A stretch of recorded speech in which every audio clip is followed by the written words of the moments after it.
Hi,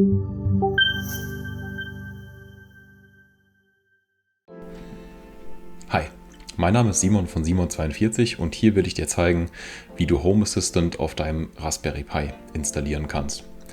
Zuerst mal, was brauchst du eigentlich, um Home Assistant auf deinem Raspberry Pi zu installieren? Du brauchst einen Raspberry Pi, im Optimalfall ein Raspberry Pi Model 4. Model 3 geht zwar auch, aber naja, ich sag's mal so, die Performance vom Raspberry Pi 3 reicht nicht wirklich aus für Home Assistant. Am Anfang vielleicht schon, oder wenn du es auch nur ausprobieren willst, da könnte das Ganze noch gehen, aber spätestens wenn du dann mit mehr Plugins arbeiten möchtest oder auch eigene, ich sag mal, Automationen abbilden willst und das dann auch dementsprechend viele werden, kann es eben sein, dass die Leistung nicht mehr ausreicht, die Oberfläche ein bisschen zähflüssig reagiert. Also ich sag mal, wenn du das wirklich zur Zentrale deines Smart Home zu Hause machen willst, solltest du einen Raspberry Pi 4 besorgen und damit auch gleich anfangen, damit du später nicht wieder migrieren musst, denn Raspberry Pi 4 und Raspberry Pi 3 haben zwei verschiedene Home Assistant Betriebssysteme. Du musst es also dann quasi neu installieren und vom Backup wiederherstellen. Geht aber auch, ist auch kein Problem. Was brauchst du noch? Natürlich einmal für den Raspberry Pi 4 brauchst du noch ein Netzteil, am besten das offizielle Netzteil von der Raspberry Pi 4 Foundation und du brauchst noch ein Netzwerkkabel. Genau. Dann zum Raspberry Pi 4 auch noch dazu gehören natürlich eine MicroSD-Karte, im Optimalfall 32 GB oder mehr, wobei mehr in dem Fall wirklich besser ist, denn gerade mit den ganzen Performance-Daten, die sich über die Zeit ansammeln auf Home Assistant eben, dauert das eben ein bisschen natürlich, klar, aber irgendwann wirst du mehr brauchen als 32 GB und da kannst du dich entscheiden, entweder halt ein bisschen die Archivdaten quasi wegzuschmeißen oder eben halt eine größere SD-Karte zu benutzen. Und natürlich noch ein SD-Kartenleser. Natürlich egal welcher, das ist hier nur ein Beispiel, so ein billiger USB 3 Kartenleser, genau. Ist aber egal welcher, kann auch ein eingebauter sein. Und das erste, was wir jetzt machen, ist natürlich, wir tun einmal die MicroSD-Karte in den Kartenleser und stecken die erstmal an den Rechner an. So. Okay, also.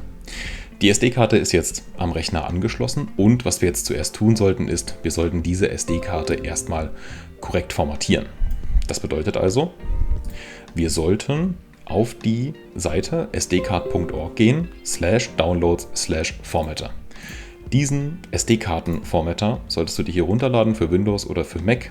Ist kein Spyware drin oder sowas oder Viren. Das ist ein offizielles Tool von der SD-Card Association, also die in Anführungszeichen Firma, die die SD-Kartenstandards festlegt. Und das ist eben ein Tool, was SD-Karten wieder richtig, also in Anführungszeichen auch wieder richtig formatieren kann.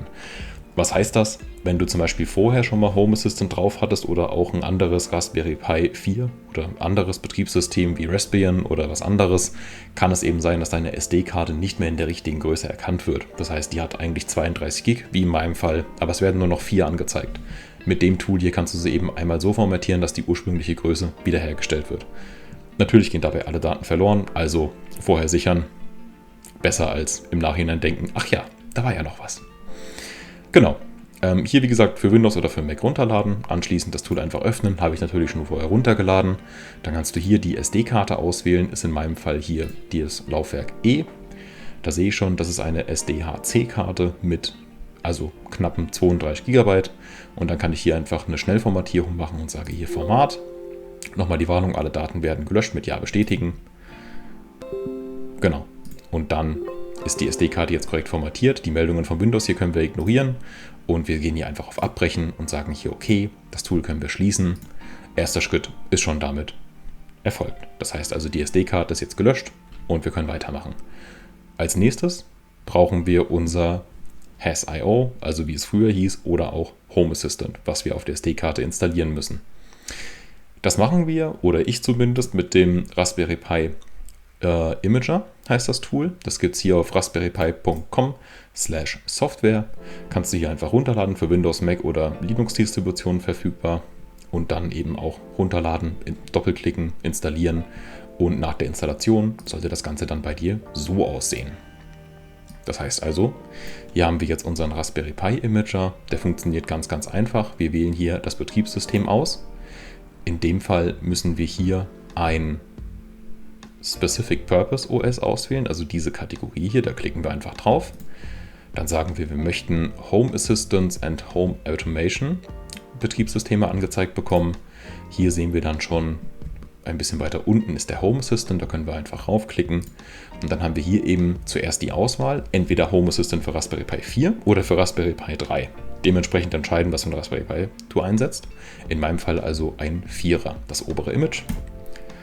Dann müssen wir die SD-Karte auswählen, auf die wir das Image flashen wollen. In meinem Fall ist es die eben gesehene SD-Karte.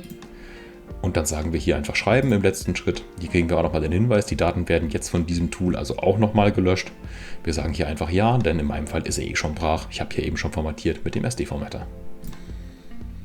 Genau, das Schreiben wird jetzt vorbereitet und dann wird das Image geschrieben auf die SD-Karte. Anschließend werden die geschriebenen Daten nochmal geprüft, dass da also keine Fehler drin sind. Und danach wird uns der Raspberry Pi Imager sagen, Schreiben war erfolgreich und wir können die SD-Karte abziehen. Solange machen wir Pause. Bis gleich. So, willkommen zurück. Das Image wurde jetzt erfolgreich geschrieben und hier kommen bei Windows oder auch bei Mac manchmal Meldungen hoch von wegen, der muss formatiert werden, bevor du ihn verwenden kannst. Das stimmt natürlich nicht. Den Datenträger nicht formatieren, denn Windows kann das Dateisystem zwar nicht lesen, das ist richtig, weil das eben ein Linux-Dateisystem ist, aber die Daten sind natürlich geschrieben, denn Raspberry Pi Imager prüft die Daten, ob die wirklich drauf sind auf der Karte und wenn der sagt alles okay, dann ist alles okay. Also nicht auf Datenträger formatieren klicken, sondern auf Abbrechen natürlich. Und was der Raspberry Pi Imager außerdem macht, ist, er wirft die SD-Karte aus. Also man kann ja USB-Sticks, SD-Karten und so weiter unten bei Windows hier in der Taskleiste dann irgendwo hier sicher entfernen. Das müssen wir in dem Fall nicht tun, denn wir sehen auch, es ist gar nicht möglich, weil der Raspberry Pi Imager das schon gemacht hat. Also die SD-Karte wurde jetzt vom Betriebssystem getrennt, da sind keine Schreibprozesse mehr drauf. Wir können die also, wenn wir hier auf Weiter geklickt haben, einfach abziehen. Genau. Was wir jetzt machen, ist natürlich folgendes. Wir nehmen die SD-Karte, tun die in den Raspberry Pi. Ganz einfach, also einfach in meinem Fall, ich muss gerade gucken, wie rum, so, hier unten quasi einfach einführen in den Raspberry Pi. Er hat einführen gesagt. Und dann müssen wir ein Netzwerkkabel anschließen. Ganz wichtig, erst das Netzwerkkabel, denn beim ersten Booten wird Home Assistant eine IP-Adresse beziehen und sich dann gegebenenfalls Sachen aus dem Internet runterladen und so weiter, damit das eben klappt. Muss das Netzwerkkabel zuerst drin sein und anschließend, ganz wichtig, das Netzkabel. In meinem Fall hier ein USB-C-Netzteil anschließen und dann startet die Kiste und wie gesagt, Netzwerkkabel ist schon drin, deswegen kann eine IP-Adresse bezogen werden und der erste Boot klappt auch mit Sicherheit.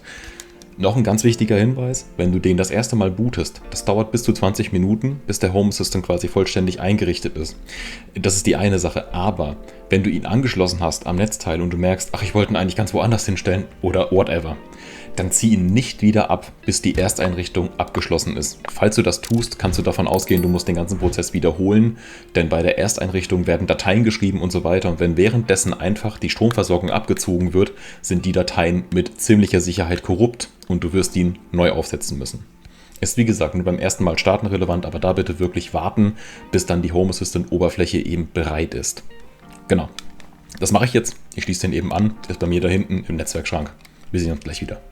Gut, ich bin wieder am Rechner, der Raspberry Pi ist hinten eingesteckt und du siehst schon, ich habe jetzt hier die Seite geöffnet, wo wir eben 20 Minuten warten dürfen, bis der Home Assistant fertig ist, eben alles vorbereitet hat und so weiter. Und wenn du dich jetzt fragst, wie kann ich eigentlich die Seite anzeigen? Das geht relativ einfach. Entweder du suchst dir die IP-Adresse von deinem Home Assistant heraus und gibst dann einfach ein http:// dann die IP-Adresse, in meinem Fall 192.168.1.200 .8.123. Den Port wirst du dir merken müssen, den brauchen wir noch ein paar Mal öfter. Ich merke mir den immer mit dem Nummernblock, also sprich die Zahl oben in der Mitte, 8 und dann eben 1, 2, 3. So ist das für mich ganz einfach. Genau. Die Seite rufst du einfach auf und dann kannst du hier warten. Falls du die IP-Adresse von deinem Home Assistant nicht kennst, kannst du auch versuchen, die Seite über homeassistant.local 8123 aufzurufen. Also auch wieder vorneweg natürlich http:// dann homeassistant.local 8123. Wenn du hier dann die Eingabetaste drückst, dann wirst du im Optimalfall auch zu dieser Seite kommen. Du brauchst dann also keine IP-Adresse. Das Ganze setzt voraus, dass dein Router richtig konfiguriert ist und dass dein Gerät, mit dem du den Webbrowser geöffnet hast, deinen DNS-Server richtig erkannt hat. Im Regelfall klappt das aber. Genau. So kannst du eben diese Seite aufrufen. während wir hier warten, vielleicht einfach mal so, wenn du dir die Frage stellst, warum eigentlich Home Assistant? Warum nicht OpenHub? Warum nicht HomeKit? Warum nicht irgendwas anderes? Wieso ausgerechnet Home Assistant? Nun ja, es gibt viele Gründe für Home Assistant, deutlich mehr als dagegen sprechen. Dagegen spricht für mich eigentlich tatsächlich kein Grund, denn Home Assistant ist zum einen mal Open Source. Das heißt also, der Quellcode ist für jeden einsehbar und für jeden änderbar. Also jeder kann partizipieren und diesen Quellcode ändern. Das wird natürlich reviewed und geschaut, macht das Sinn, was derjenige getan hat. Und dann kommt das eben in den Home Assistant Core, so heißt das Ganze. Das geht sogar so weit, dass Home Assistant eines der Top-Projekte auf GitHub ist. GitHub ist also eine Plattform, auf der Leute zusammen an Source Code, also an Betriebssystemen oder sonstiger Open Source Software arbeiten können. Und wenn man sich das mal in so einem Ranking anschaut, ich benutze dafür immer ganz gerne OSS Rank heißt die Seite. Hier werden also wirklich alle GitHub-Projekte, die es gibt, überwacht und hier gelistet anhand dessen, wie viel Aktivität diese Projekte haben. Also wie stark werden die weiterentwickelt und das Ganze betrachtet in einem Zyklus, seitdem es das Projekt gibt, in einem Jahr, in 90 Tagen und in 30 Tagen. Und hier ist Home Assistant eigentlich immer mit eines der Top-Projekte. In dem Fall ist es hier auf Platz 12 und beispielsweise in den letzten 30 Tagen enthielt dieses Projekt 1110 Commits. Das heißt also, der Source Code wurde tatsächlich so oft geändert von 132 Leuten, die hier mitgemacht haben. Das ist eine schier unglaubliche Zahl für eine Smart Home Zentrale und da kommen andere Systeme bei weitem nicht dran. Das liegt einfach daran, dass Home Assistant in den USA unglaublich weit verbreitet ist. Das kann man sich wirklich nicht vorstellen.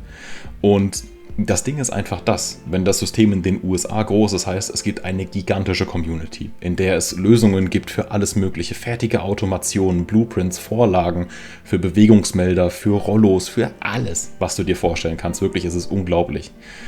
Es gibt Schnittstellen im Core, also in der Core-Plattform Home Assistant, die wir installieren, zu eigentlich fast allen bekannten Systemen, beispielsweise zu Fritzbox, zu Apple-Geräten, zu Shelly-Geräten.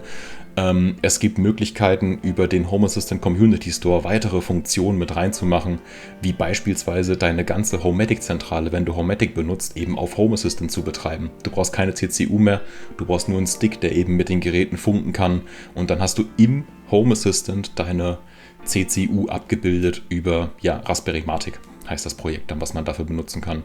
Zu den ganzen Themen kommen wir auch noch, aber worauf ich hinaus will, du wirst keine andere Home-Automatisierungsplattform finden, in der du deine ganzen smarten Geräte anbinden kannst, in der du Automationen erstellen kannst, in der du auf so eine große Community zugreifen kannst und so viele Templates, also Vorlagen findest, wie für Home Assistant.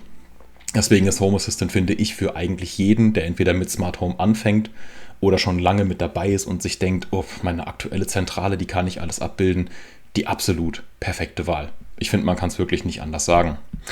Nachteile. Es gibt natürlich auch Nachteile. Home Assistant ist im Unterbau tatsächlich von der Konfiguration her basiert auf YAML, so heißt das.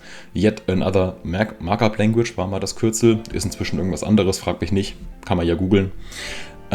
Das ist ein bisschen komisch, wenn man das nicht kennt. Das ist halt so eine Skriptsprache, wenn man will, in der dann Programme oder auch Eigenschaften definiert werden können.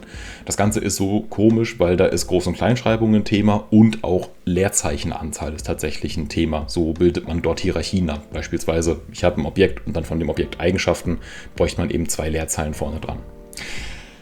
Long story short, das Ganze kann man lernen und du hast eigentlich in jeder Smart Home Zentrale in irgendeiner Form eine Skriptsprache mit dabei, die eklig ist. Das lässt sich also fast gar nicht vermeiden. Aber das Schöne ist, inzwischen ist die Oberfläche von Home Assistant so weit, dass man das wenig braucht oder fast gar nicht mehr. Wenn du eigene Sachen schreiben willst, natürlich brauchst du das, keine Frage, für den, ich sag mal, Standard, den man aber so tagtäglich braucht oder auch für Automationen, muss man nicht in die Codewelt abtauchen. Das geht ohne. Ach ja, ein Punkt, den ich vergessen habe, es gibt noch, abgesehen von Home Assistant Core, einen Home Assistant Community Store mit ganz, ganz vielen Plugins, die also von der Community entwickelt werden, die nicht direkt von Home Assistant sind, aus diversen Gründen. Keine Zeit, irgendwelche, manchmal Sicherheitsprobleme, manchmal auch nicht ausgereifte Funktionen oder so. Und die werden dann eben über diesen Community Store bereitgestellt. Und dort findest du eigentlich wirklich alles, was es in Home Assistant nicht direkt gibt. Genau, also alles in allem eine wirklich gute Smart Home Zentrale. Punktlandung würde ich sagen. Müssen wir nicht mal schneiden. Sauber. Also, Home Assistant ist jetzt eben bereit geworden. Jetzt sind wir hier Bei der Einrichtung. Zuerst müssen wir einen Namen angeben, da gebe ich einfach jetzt meinen Namen ein. Ja, das ist leider aktuell ein Bug. Bei mir springt hier ab und zu, jetzt geht's gerade, bei mir springt ab und zu der Cursor aus dem Fenster, wenn das bei dir auch passiert. Einfach so oft wieder reinklicken, bis er drin bleibt. Ist ein bisschen komisch, aber kommt manchmal vor. Der Benutzername, den ich mir jetzt hier anlege, ist Simon. Kann so bleiben von mir aus. Und dann brauchen wir natürlich noch ein Passwort. Beim Passwort ist folgendes Thema. Du kannst hier ein Passwort wählen, wie du willst. Das kann unsicher sein, das kann auch sicher sein. Ich bitte dich nur eine Sache zu beachten.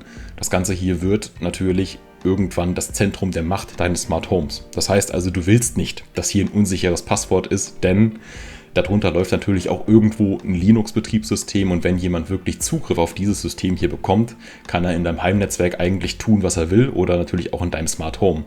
Damit kann er dich bestenfalls ärgern, aber vielleicht sogar auch ein bisschen mehr und deswegen das will man nicht. Gerade wenn man überlegt, Home Assistant nach außen zu veröffentlichen, also dass du auch vom Internet auf deine Smart Home Zentrale zugreifen kannst, dann bitte hier unbedingt, ich kann nicht betonen, wie wichtig das ist, ein sicheres Kennwort verwenden, also etwas, was nicht leicht zu erraten ist, was auch ein bisschen länger ist. Ich empfehle hier immer ganz gern 10 bis 12 Zeichen mit Sonderzeichen, Groß-Kleinschreibung, Zahlen und so weiter und so fort. Und ganz wichtig, ein Kennwort, was du nirgendwo sonst verwendest. Glaube es oder glaube es nicht, Kennwörter, die man überall verwendet, landen in Passwortdatenbanken und sind dann quasi Public Knowledge. Das möchtest du nicht, zumindest nicht für Home Assistant. Genau, ich habe mir hier schon irgendwann mal eins ausgedacht. Weil ich natürlich Home Assistant gerade neu installiere. Es ist natürlich nicht die erste Installation, die ich mache. Deswegen schaue ich hier gerade mal, ob ich in meinem Passwortmanager mein Kennwort finde. Wir schauen mal ganz kurz rein.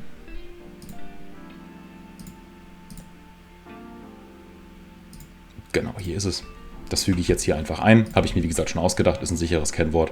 Und dann sage ich hier Benutzerkonto anlegen. Jetzt müssen wir sagen, wie soll die Home Assistant Installation an sich heißen? Also welchen Namen soll die bekommen? Ich nenne sie einfach Home Assistant, weil ich nicht kreativ bin. Bin ich wirklich nicht. Die Zeitzone können wir hier noch angeben. In meinem Fall ist das Europe Berlin.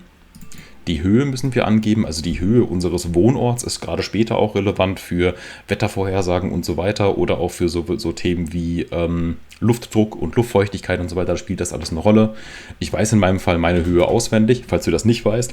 Ich weiß es auch nur, weil ich halt, ja, einfach ein Nerd bin und das schon oft eingeben musste. Kannst du einfach auf Google tatsächlich suchen. Ich muss überlegen, what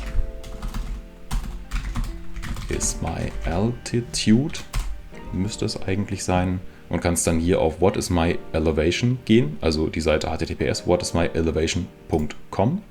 Wenn du hier auf die Seite gehst, dann dauert das einen kurzen Moment. Die Seite möchte dann Zugriff haben auf deine Standortinformationen. Das kannst du zulassen, wenn du möchtest. Dann wird er eben automatisch errechnet sozusagen. Falls das jetzt nicht stimmen sollte oder du traust dem Ganzen nicht, kannst du hier unten auf Change Location gehen und dann hier tatsächlich deine Straße und deinen Wohnort eingeben mit Hausnummer. Ich gebe jetzt hier was Fiktives ein. Ich wohne natürlich nicht wirklich. Genau, wir nehmen jetzt mal hier zum Beispiel Weißenbach oder so. Was weiß ich, wo das ist. Genau, und dann haben wir jetzt 216 Meter. Das wäre also das, was du dann hier eingeben kannst bei Höhe. Die Währung müssen wir noch festlegen, ist dann relevant für Energiepreise und so weiter. In meinem Fall ist das Euro. Und dann sagen wir einfach weiter. Okay, jetzt geht es darum, welche Daten möchten wir mit Home Assistant teilen. Also welche Daten darf Home Assistant quasi von uns haben und welche nicht. Das ist natürlich deine Entscheidung, was du hier machen möchtest. Ich mache hier immer alles an, denn das Ganze ist eine Open-Source-Software und wenn jeder diese Daten ausmacht, kann die nicht besser werden. Von daher denke ich mir, sollen sie haben, sind anonymisiert. Von daher passt das für mich so. Okay, jetzt sind wir auf der Seite, in der schon mal von Home Assistant das Netzwerk gescannt wurde und wir bekommen jetzt eine Auswahl angeboten von erkannten Systemen, die integriert werden können. Das machen wir jetzt auch mal, würde ich sagen, im Schnelldurchlauf. Wir richten hier jetzt zuerst mal die Fritzbox-Integration ein. Damit können wir zum Beispiel Anwesenheitsdaten aus der Fritzbox auslesen. Wir können also erkennen, wer gerade im Netzwerk ist, also wer mit WLAN verbunden ist und wer nicht. Und wir können natürlich auch im Umkehrschluss logischerweise erkennen, welche Geräte, also mein Drucker zum Beispiel hinter mir oder mein Laptop oder wie auch immer, sind gerade angeschaltet, also im Netzwerk erreichbar. Und genau, welche sind aus. Kann ja auch mal hilfreich sein für irgendwas. Ich suche mal gerade hier mein Fritzbox-Kennwort, genau. Ist übrigens OnePassword, wenn ihr das nicht kennt. Ist ein sehr guter Passwortmanager, kostet allerdings ein bisschen Geld. Und alle Links übrigens natürlich zu allen Tools Entschuldigung, und weiteren Sachen, die wir hier benutzen, sind natürlich in der Videobeschreibung. Genau, einfach mal reingucken. Okay, Fritzbox ist eingerichtet. Den Rest hier von AVM brauche ich nicht. Die Doomster-Integration hier ist auch nicht relevant für mich. Meinen Drucker kann ich noch einrichten. Dann kann man sowas sehen wie Tintenpatronenstatus und so ein Zeug. Ist ganz praktisch, finde ich. Ist hier bei mir im Schlafzimmer. Sagen wir hier fertig. HomeKit überspringe ich erstmal, da machen wir ein extra Video zu. Was wir noch tun können, ist, wir können unsere HomePods einrichten. Also in meinem Fall habe ich 2 Stück. Einer hier, einer im Bad. Dann sagen wir hier, der ist im Bad, genau, also im Bad, dann sagen wir neuen Bereich hinzufügen. So können wir einen neuen Raum anlegen, sagen hier Bad hinzufügen, können den hier auswählen. Alles klar, HomePod ist im Raum. Dann gibt es hier noch den HomePod Schlafzimmer. Den können wir ins Schlafzimmer hinzufügen. Dann haben wir hier noch ein paar Shelly-Geräte, die richte ich jetzt noch ein. Das ist in dem Fall, bin mir gar nicht sicher, genau, mein Haustüröffner. Da brauche ich auch wieder einen neuen Bereich für. Eingang. Da füge ich den jetzt hinzu. Dann haben wir hier noch den Shelly Dimmer. Das ist der hier im Schlafzimmer, der die Lampe dimmt. Der kommt in den Bereich Schlafzimmer. Hoppala, na egal, mache ich später. Und dann haben wir hier noch einen Shelly Plug. Dieser Shelly Plug ist auch wieder hier im Schlafzimmer, ist die Pyramide. Also ist eine Salzlampe mit einer Birne drin. Aber naja, das ist eben dann der Shelly Plug. Genau. Okay. Jetzt haben wir hier noch meinen Apple TV 4K, den kann ich auch einrichten, mache ich allerdings später, denn ist das gleiche Prinzip, einfach draufklicken, aber da muss man dann diverse PIN-Codes für eingeben, also in meinem Fall muss der immer so 3 bis 5 Mal den PIN eingeben, der dann quasi auf dem Apple TV angezeigt wird und dann ist er hier eingerichtet. Genau, bei den Shapes das gleiche, kann man auch einfach raufklicken, da muss man nur eben eine Taste gedrückt halten, damit die angelernt werden und da in meinem Fall die Nanoleaf Shapes eben hinter der Kamera sind und euch quasi Licht geben, um mich zu sehen. Genau. Machen wir das jetzt mal lieber nicht, ne? Machen wir lieber weiter. Aber prinzipiell war es das auch schon. Jetzt ist Home Assistant bei dir auf deinem Raspberry Pi eingerichtet und du kannst eigentlich anfangen zu experimentieren. Natürlich ist das Ganze nicht einfach, denn Home Assistant ist wirklich so ein Riesenthema. Das ist Wahnsinn. Und deswegen schau dich ruhig auf meinem Kanal um, da wirst du noch ein paar weitere Videos finden. Beispielsweise zum Thema, wie richte ich meine Landroid-Mähroboter ein, wie binde ich meine komplette Homematic-Zentrale hier in Home Assistant ein oder wie ersetze ich sie sogar eigentlich durch Home Assistant mit Raspberry Matic und wie steuere ich dann meine Homematic-Geräte, wie kann ich Automationen erstellen, welche Automationen sind sinnvoll, welche Plugins sind sinnvoll, was ist der Home Assistant Custom Store und so weiter und so fort. Ja, das sind alles Themen, die werden wir hier klären. Würde mich freuen, wenn wir uns wiedersehen und genau, bis dahin, mach's gut.